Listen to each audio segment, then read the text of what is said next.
देश की राजनीति, चुनावी पारदर्शिता और लोकतंत्र के सबसे बड़े सवाल पर आज सुप्रीम कोर्ट ने बेहद बड़ा फैसला सुनाया है।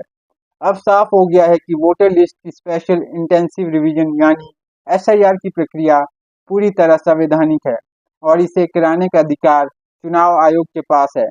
लेकिन सवाल ये है, क्या ये फैसला चुनावी पारदर्शिता को मजबूत करेगा या फिर विपक्ष के आरोपों को और हवा देगा? सुप्रीम कोर्ट की पीठ, जिसमें मुख्य न्यायाधीश सूर्यकांत और न्यायमूर्ति जयमाल्य बागची शामिल थे, उन्होंने बुधवार को साफ कहा कि चुनाव आयोग संविधान के अनुच्छेद 324 और जनप्रतिनिधित्व अधिनियम 1950 के तहत एसआईआर यानी स्पेशल इंटेंसिव रिवीजन करवा सकता है। कोर्ट ने माना कि इस प्रक्रिया का मकसद सिर्फ निष्पक्ष और स्वतंत्र चुनाव सुनिश्चित करना है।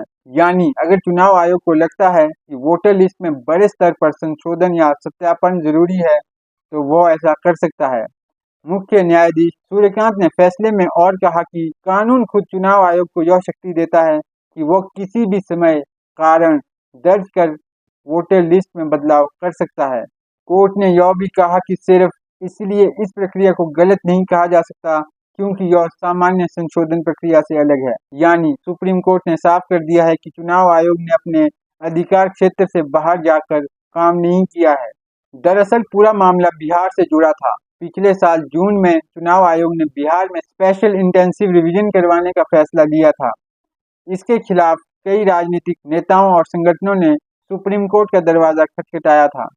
याचिकाकर्ताओं में association of democratic reforms, Yogendra Yadav, Mahua Moitra, Manoj Jha, KC. Venugopal और सुप्रिया सुले जैसे बड़े नाम शामिल थे।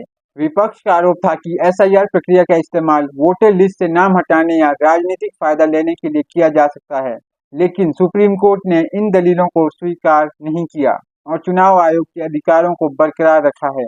कोर्ट ने कहा है कि एसआईआर जनप्रतिनिधित्व अधिनियम को कमजोर नहीं करता, बल्कि संविधान के अनुच्छेद 324 को और मजबूत बनाता है। अब इस फैसले के बाद आने वाले चुनावों में चुनाव आयोग की शक्तियां और ज्यादा स्पष्ट हो गई है। लेकिन सबसे बड़ा सवाल अभी यही है, क्या इससे चुनाव और ज्यादा पारदर्शी होंगे या फिर विपक्ष और सरकार के बीच चुनावी भरोसे की लड़ाई और तेज होगी? आपकी क्या राय है? क्या सुप्रीम कोर्ट का यह फैसला सही है? कमेंट करके जरूर बताएं।